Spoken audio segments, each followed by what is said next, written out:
Now to the fuel price hike.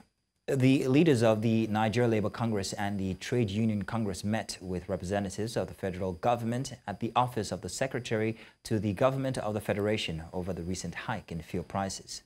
Present at the meeting were the National Security Advisor, Mallam Nuhu Ribadu, Labour Minister Nkeiruka Onyejeocha, the Minister of Finance and Coordinating Minister of the Economy, Wale Edun.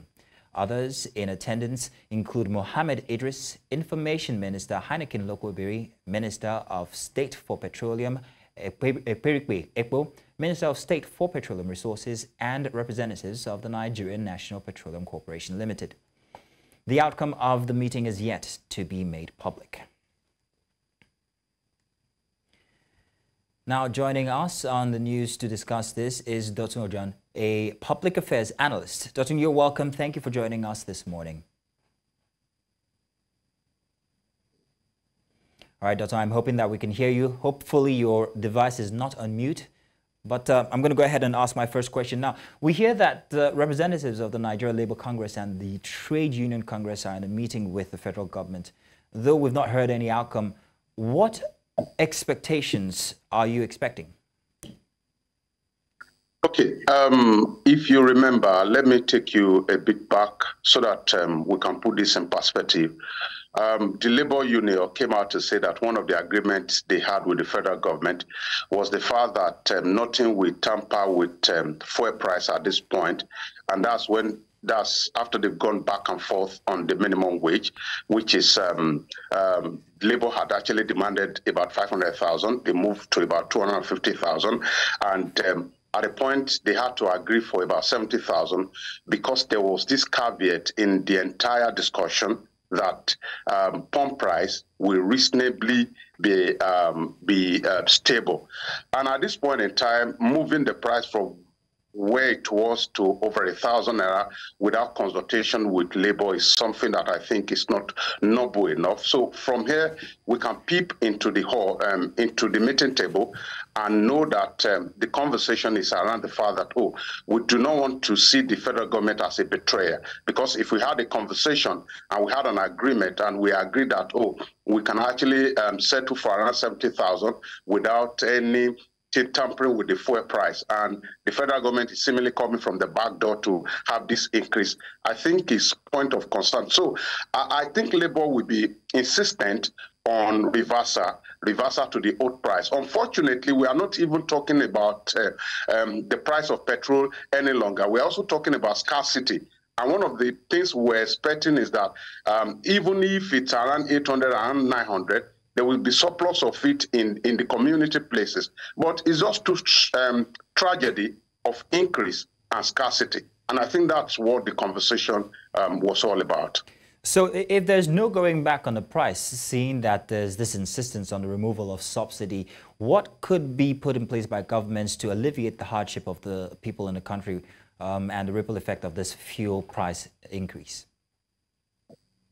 Okay, we have seen that government intervention does not take care of the entire community, but price of petrol actually affects everyone. For example, you see that they could just say poorest of the poor and pick a few people within the community and say, oh, we're transferring, conditional transfer of 5,000 or 10,000. But you and I all know the fact that this kind of package does not affect the entire community.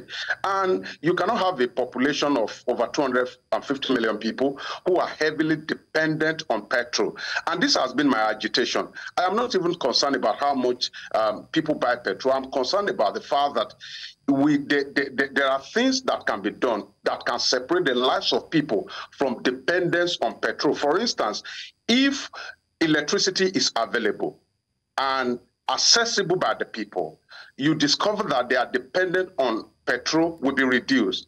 If there's efficient public transport system in Nigeria, you will see that the dependence on petrol will be reduced. So I think heavily we must first of all make deliberate investment in areas that will keep people's lives out of dependence of petrol. Then at that point in time, we can be talking about, selling a liter for 1,000 naira. So I think the major focus now should not even be handing 10,000, handing 5,000 as conditional cash transfer to people. It is a deliberate strategic approach to solving this problem that matters. And what is this approach? You must deliberately deliver the people from dependence on petrol. And the only way to do this is to make public transport efficient. And I keep saying it's a philosophy we develop, and we keep laying emphasis on it. The concept of prosperity should not be that a few of us are doing well within the community. And when I mean a few of us, you may actually be referring to the politician. The concept of prosperity is when your leaders can actually take to public transport. And the only way to make that happen, as you see them in the UK jumping train, you see them all over the place hanging in buses, and they snap themselves and they make it available. We must be able to replicate it here in a way that we make our public transport efficient enough that people will not be dependent on petrol. So communal prosperity will solve our dependence on petrol. And the only way we can know whether our community is actually prosperous is to have public transport working, is to have our power sector efficient and our housing sector on point. Dotun, we had recently a representative of the World Bank telling that Nigeria indeed needs to stay in these reform status for at least 15 years. I was wondering what your take on that is when you juxtapose it to the suffering that people are going through with the effect of the reforms. Anywhere you have seen reform over the years, they will always come with suffering. But here's my fear about our own kind of reform. When you see the reformer trying to rebuild a process, it comes with pain.